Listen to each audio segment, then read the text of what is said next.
In a quiet courtroom, something amazing happened. A face not many people had seen before came in. He looked scared and sad.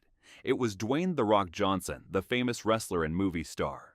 But he wasn't there to talk about a new movie. The Rock came to tell a secret.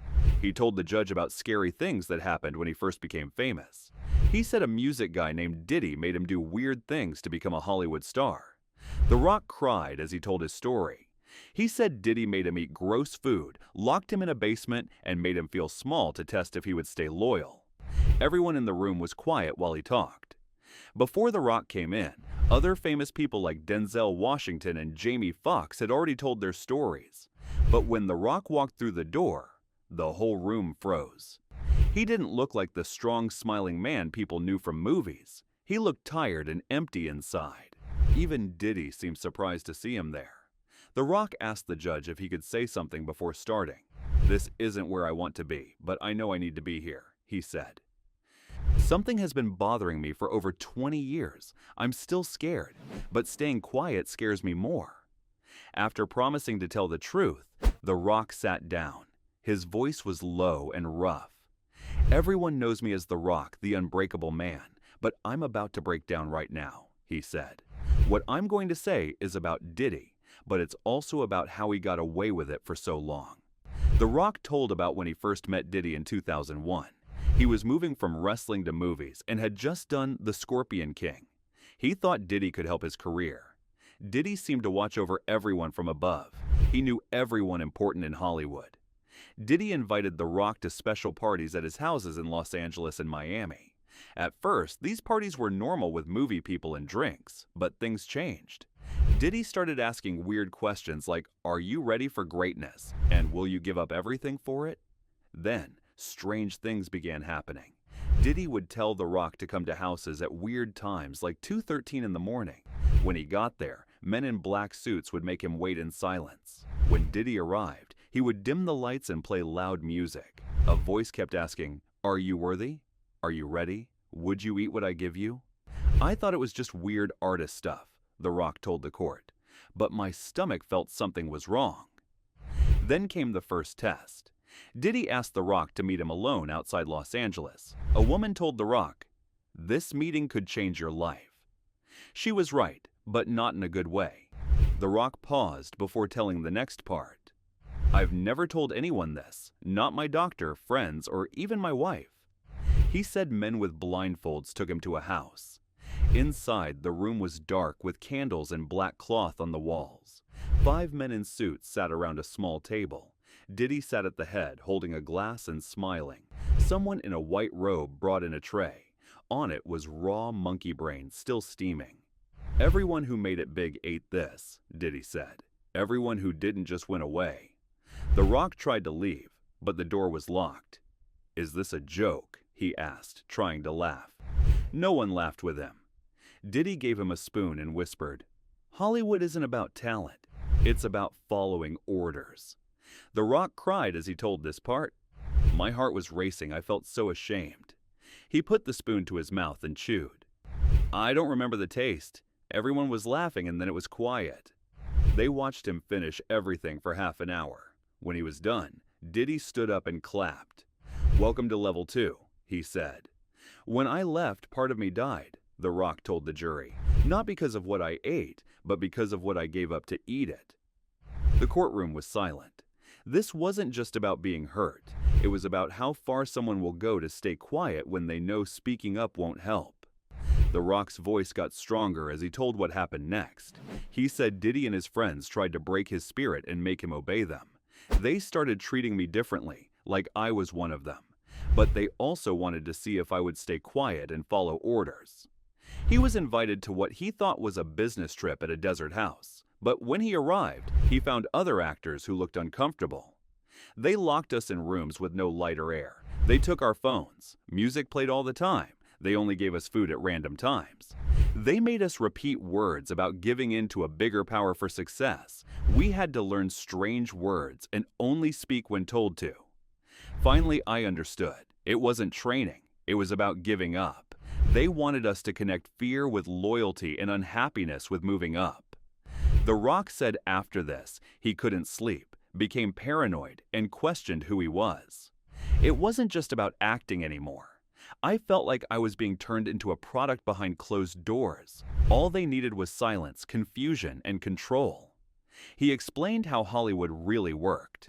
After the obedience tests, he got many job offers, but only if he stayed quiet. Suddenly offers came in. I wasn't even supposed to be considered for these movies. Did Diddy vouch for you? They'd ask. I didn't ask why. I just felt thankful. He remembered meeting an important studio boss who didn't care about his acting skills. All that mattered was when they said, "We hear you're someone who plays the game." Whenever The Rock questioned contracts or asked for changes, he was warned his opportunities might disappear if he didn't stay friendly with certain people. I knew these weren't offers, they were orders. Diddy's power went beyond music, he said. He had money, connections, businesses, and favors owed to him. If he wanted someone blacklisted, they were blacklisted. After The Rock turned down an invitation to a late-night party, his agent called to say a big studio had suddenly removed him from a project. Silence wasn't just expected, it was required. Everyone around him was scared too. My managers and lawyers knew the lines. No one dared mention him unless it was positive. I started to feel like studios weren't the only ones pulling strings. There were secret alliances tied together by fear, favors, and secrets. The people who control access in Hollywood don't do it in the open. You learn quickly. They work through secrets, favors, and debts.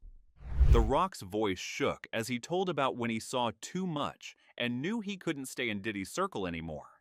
He went to what was supposed to be a private screening at a Hollywood Hills mansion. But as soon as I arrived, I knew that wasn't it. Guards stood at every door. The lights were dim. They took our phones at the entrance. Guests wore masks. It wasn't a party. It was an initiation. Not mine, but someone else's. He walked nervously around the edge of the event.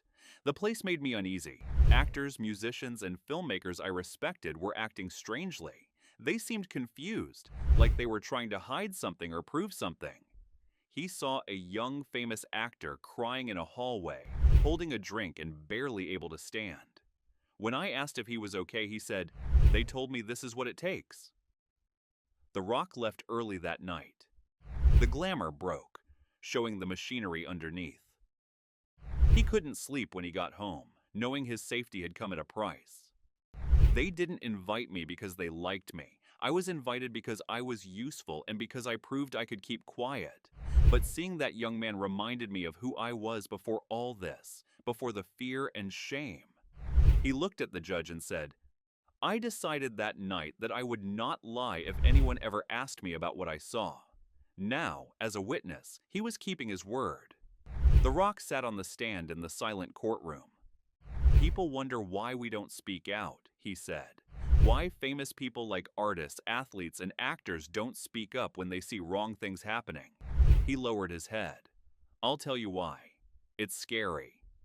During his early Hollywood days, he survived by staying busy, smiling, performing, and not challenging powerful people.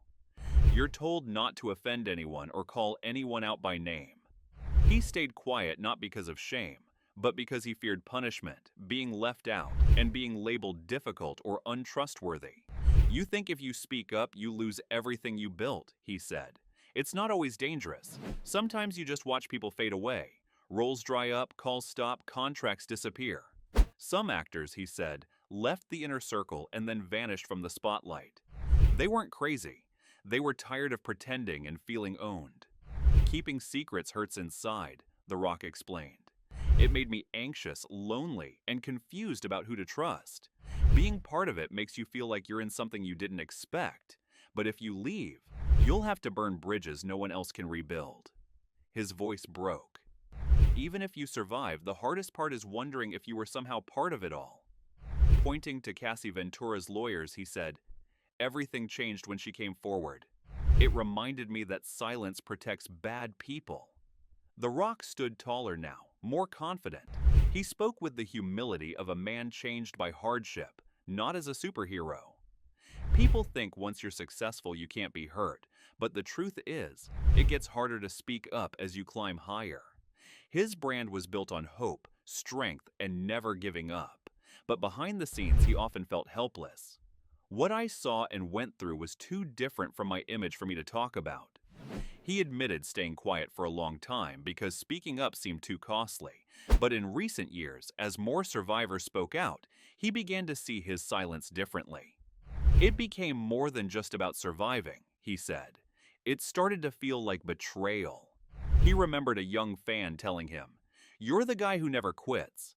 That stuck with him because he realized he had given up on his younger self, his values, and people still trapped in power systems they didn't choose. The Rock wiped away a tear.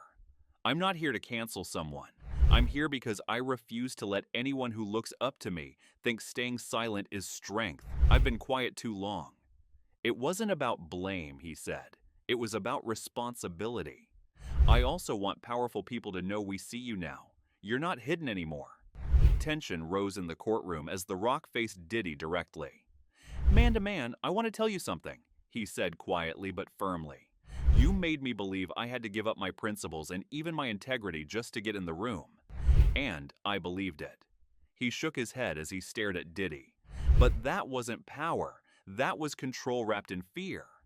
He mentioned all the people who had met Diddy, even those too weak to speak up who were still suffering without anyone knowing. "I'm speaking for them now, for all those told they couldn't do anything, who were taught that pride and success couldn't exist together." He paused. "You don't get to define my legacy anymore." His final words echoed in the quiet courtroom as he stood up. "It ends with this truth." As he left, The Rock was no longer a victim or a headline. He was a man who had taken back his story and wasn't afraid or silent anymore. The whole world could see something had changed in Hollywood. Just before leaving the courthouse, The Rock stopped, not to talk to reporters or look at Diddy, but to face the room one last time. "I want to make sure this is recorded one more time," he said loudly. "This isn't just my story, it's everyone's story. It's not about fame or gossip. This chair is for those who will never sit in it, those who didn't live long enough to be heard, those we haven't seen yet who are hiding because they're afraid no one will believe them." He turned slightly to speak to the whole society that had allowed the silence to last so long. For years, Hollywood has been built on lies, on the lie that abuse of power is justified by power itself, on the idea that success isn't free, but truth is breaking that lie right now, not anger or revenge. He took a deep breath. "I stayed quiet because I was afraid I'd lose everything if I spoke up. But the truth is, I was never really successful without being true to myself." From a corner of the courtroom, soft sounds of agreement began. Lawyers looked around, unsure if they should stop him. The judge let him continue. The Rock nodded again. "This should be a signal to anyone watching who's still unsure if it's safe to speak up. The silence is over. We're not scared anymore." Then he walked out. The cameras didn't follow. No one in charge rushed to make up a story. It was just a man who decided to speak up. And after a long time of not knowing how to stop him, the system finally figured it out.